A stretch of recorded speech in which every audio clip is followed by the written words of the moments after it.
My name's Simon. I was asked earlier by Fran to give a talk about the physics of the three towers. Now, normally I'd use this as a way of trying to convince people that 9/11 was a false flag, as probably everyone here knows already. So I'm kind of conscious I'm kind of preaching a little bit to the converted here. But certainly this aspect of it was the thing which totally convinced me. And it's the thing which I've had most success using, trying to convince others. So what I'm going to do is a little talk about the physics of the three towers. And the important thing for me about this particular aspect is that all other arguments and conversations about 9/11 revolve around people's motives and what was on people's mind and what went before, what were this kind of circumstances surrounding it. Whereas this is the only proof which relies entirely on the laws of physics and eyewitness testimony. And the only eyewitness testimony that's involved is your own. So you don't have to rely on anyone else other than your own observation, physics, and a little bit of common sense. And when I say physics, I don't mean complicated degree-level physics. I don't mean anything more complicated than the average 14-year-old schoolboy or girl would know. So it's nothing complicated. So hopefully this will be useful to you. So what I'm going to do, I'm just going to start with, just to remind ourselves, I'm sure we all know this, but I'm going to remind everyone anyway, of the basic facts of the three towers. So we've got three buildings. Right, so we've got three buildings, and we all know that a plane hit this one, a plane hit this one, and no plane hit this one. And we know that sometime later, in all three cases, the buildings collapsed at an enormous speed. So what I'm going to try and demonstrate is that this couldn't be as a result of those aeroplanes hitting them. Okay. So what I'm going to ask you all to do is come with me with a little thought experiment. So what I'd like you to do is pick any of the buildings. Easiest if you pick building 7, because it wasn't hit by a plane, but the argument applies to the other two as well. And imagine the whole mass of the building being divided into ping-pong balls that occupy the volume of the building. But ping-pong balls with some weight. Imagine them with some water in or something. And the next thing I'd like you to do is imagine just one of those ping-pong balls. It helps a little bit if you imagine one near the top, but it doesn't make any difference. If you prefer to imagine a different one, that's fine.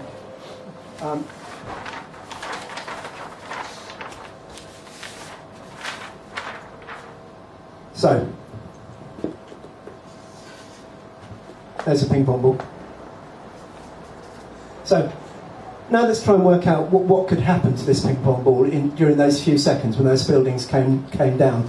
So, I can think of a couple of models of what could have happened. Okay, there's one, and there's two. So the first one is that this ping pong ball could just fall to the ground without striking any other objects. This is the simpler of the two models. So it falls down, and sometimes later it hits the ground. Okay, so that's the first model. And in the second model, what we're going to imagine is it hitting debris.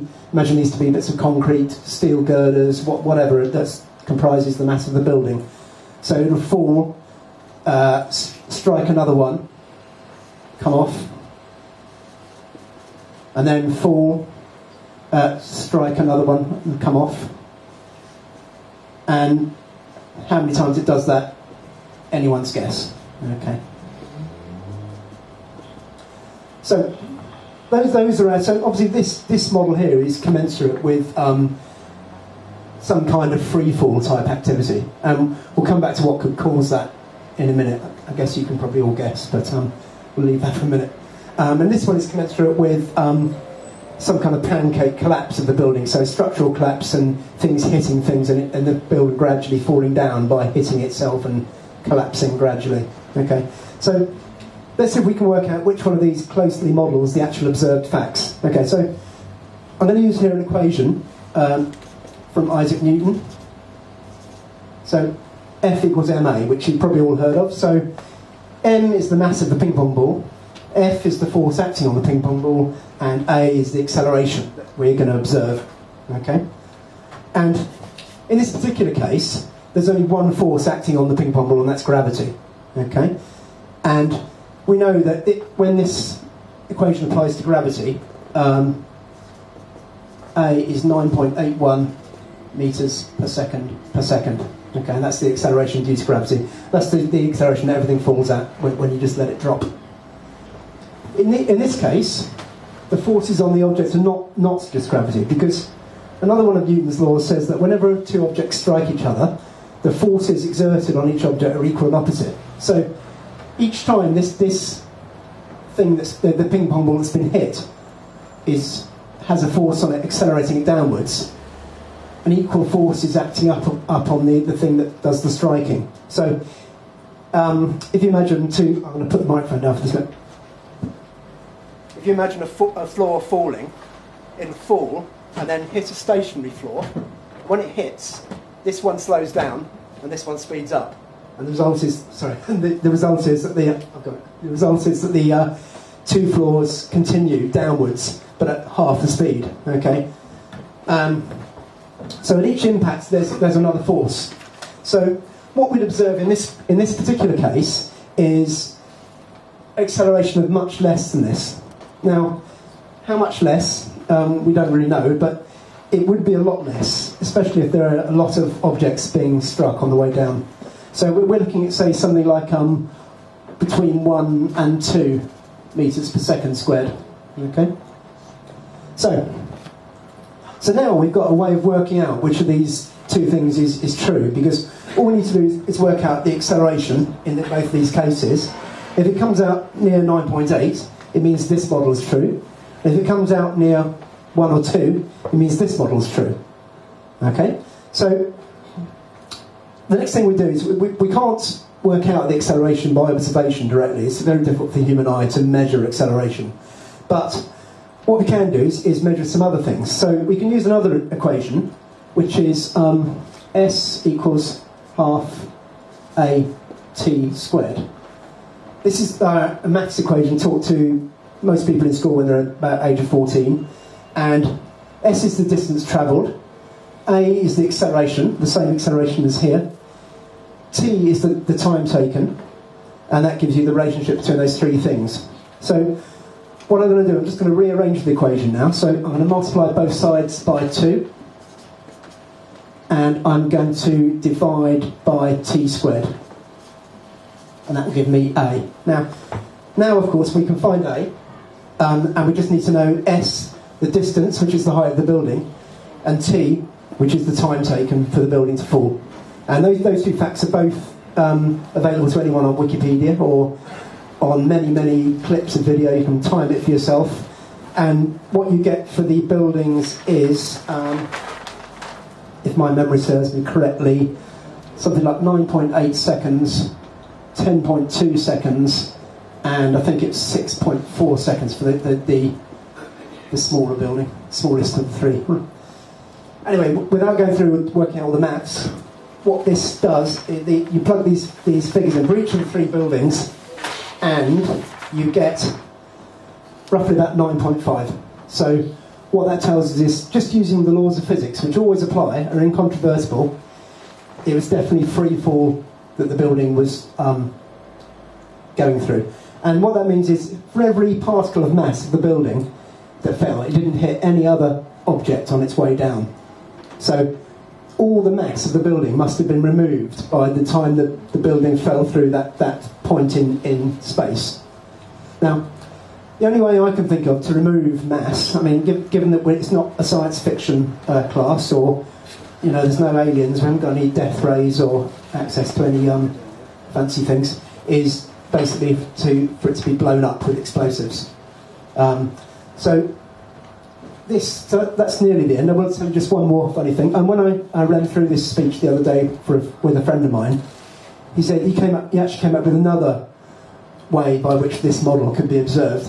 And he said that it could be some force or mechanism that's hitherto not been discovered by science. So I kind of thought about it for a bit, and then I thought, well, let's apply Occam's razor. Do we think that this is some weird magic going on, or do we think that someone blew it up with a bunch of dynamite? The aliens are with us. And I'm going for the dynamite. So anyway, that's the end of what I was going to say. So I'll try and answer any questions if anyone's got any. Thank you.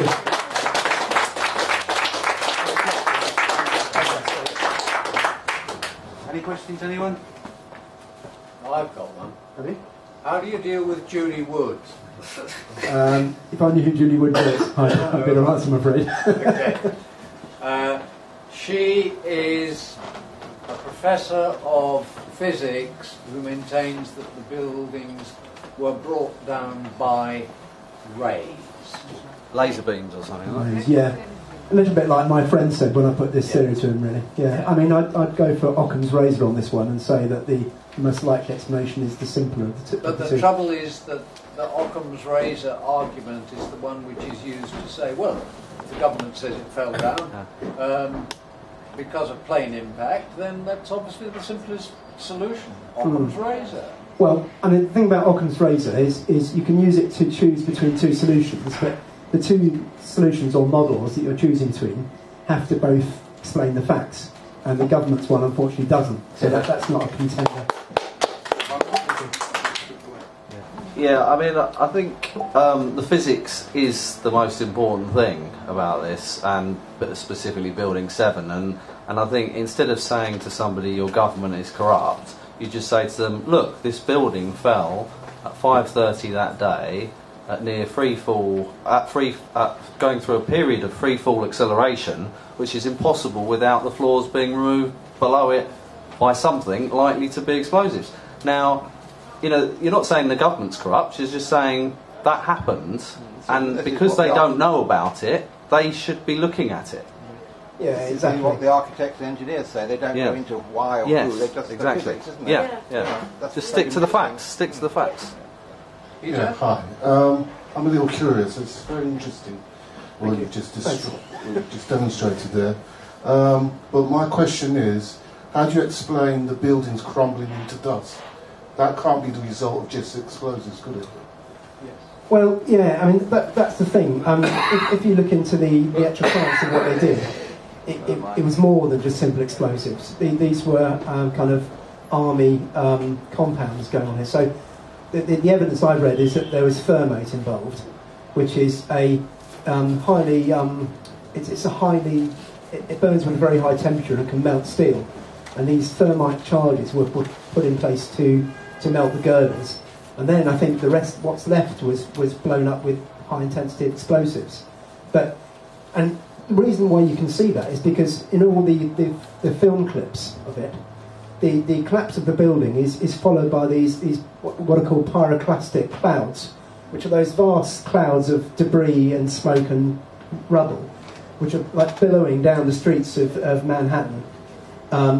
And you have to ask yourself, when have we ever seen stuff like that before? The only time you ever really get that is in a volcano, and these come out of volcanoes, and obviously they're very harmful. And the liquid too, the liquid coming out the side. The liquid, yeah. So the liquid steel, which you can see falling down, as you quite rightly point out, and which remained hot at thousands of degrees C for a long time after. It was weeks. That was. Yeah, it was a hot steel in the ground for several weeks after. Yeah, I think it was weeks, and they did that from thermal imaging from the sky, Yeah. And that was caused by the thermate reaction. Now, I know a little bit about this because when I was younger, I used to work in a chemicals factory, and one of the reactions we used to do was a thermite reaction, which is very similar to thermate. And without going through the details of it, it's a very powerful explosion, and it was a very high-tech company. We did the reaction in a metal dustbin, which they provided at great expense. And my job as being a student was to, when the thermite was let off, was to stop people coming through the doors into the area in case they got killed. Anyway, one day I was there, and what happened was they let it off, and they put a very heavy breeze block on the roof, the lid of the dustbin, to stop it blowing off. And the power of the thermite was so intense that the lid and the breeze block rocketed up went straight through the roof of the building we were doing in, and then landed down a few metres from me. So that's the kind of power of what we're talking about. That, you know. Anyone else? Yeah, I'm interested in several things. First of all, is if we accept that a building falling into its own footprint is almost always the result of a demolition. I mean, we've seen this enough when 60s tower blocks have been brought down. I think we can lose the word almost. Well, okay, yes. How would we expect a building to fall if that weren't the case? So they were enormously tall buildings. If they came down in the same way that perhaps one day the Leaning Tower of Pisa will, they would have devastated huge complete city blocks. That's one thing I'm interested in. So if it wasn't demolition, how might we have expected them to come down? The other thing is, I don't know whether other people saw this. It was about a week ago. There was a program on terrestrial television. I can't remember whether it was Channel 4. Channel 4 about the Zeppelins. The Zeppelins in the First World War and the incendiary bombs that they dropped on London to sow terror amongst the population. I mean, you have to remember that, I mean, nothing like this had ever happened before. This was 1915 or something like that, and the population was quite rightly terrorised, which was the whole purpose of the operation. But they used thermite in their incendiary bombs, and it was interesting. The guy was saying that they had thermite, and then they also had a sort of liquid hydrocarbon, petrol or whatever it was, which will only burn at something like 500 degrees Fahrenheit. And so, the aviation fuel that the planes contained, when they exploded and when they burnt in the floors that they impacted upon, I'm talking about the Twin Towers now, obviously, would have burnt at perhaps 400, 500 or 600 degrees Fahrenheit. The thermite burns at over 2,000 degrees Fahrenheit, which is why the Germans used them in their incendiary bombs. And I thought it was, a light went off in my head when I was watching that. I thought, oh yes, and they're obviously not going to, make the link with the Twin Towers and the fact that thermite had been found in the debris. I mean, that's the other thing, it was found in the debris. You have to remember, though, this is special aviation fuel, because at the Pentagon it managed to completely vaporise the entire case of the jetliner that allegedly hit it. Yes, that's what the government said. They said the fire was so hot that it vaporised the metal. Now, to vaporise that metal that aeroplanes are made of, you actually need a temperature that's hotter than the surface of the sun. So I don't think a little bit of burning paraffin is going to do that. No, really. quite. So anyway, going back to the first point you made, which I think was quite interesting actually, is what would we expect to happen if it weren't controlled demolition? And the problem really with this is that there aren't really that many examples of it having happened. I mean, aeroplanes have hit buildings and there's been fires in buildings, and buildings haven't collapsed. But one way you would get is, I suppose, if it, like the Leaning Tower of Pisa is a good example, I guess one day it might lean and just fall flat, like a tree would. And that would, as you say, lie along the blocks of the city. The other way, which has been observed, and this happens a little bit in earthquakes, is a thing called pancake collapse, where the building is shaken a lot, and this kind of loosens the floors. And what happens is they just pop down one on top of the other, and the reason it's called a pancake collapse is at the end of the day it looks like a bunch of pancakes at the bottom, all sitting on top of each other. And of course there's many clips of film and photographs from 9/11, and there's no evidence of any pancakes whatsoever. Are there any clips of a real pancake? Because that's the official explanation. It was a pancake collapse. So are there any clips of pancake collapses, real pancakes? Well, I've seen some stills of the aftermath of them, but again, it's very rare, because the fact of the matter is that buildings like that don't really come down at all. And they always say that if World Trade Center 7 was caused to come down by a fire, it would only be the third time in human history that such a thing has happened. And the other two happened on the same day, of course. Well, I thank you very much for this contribution.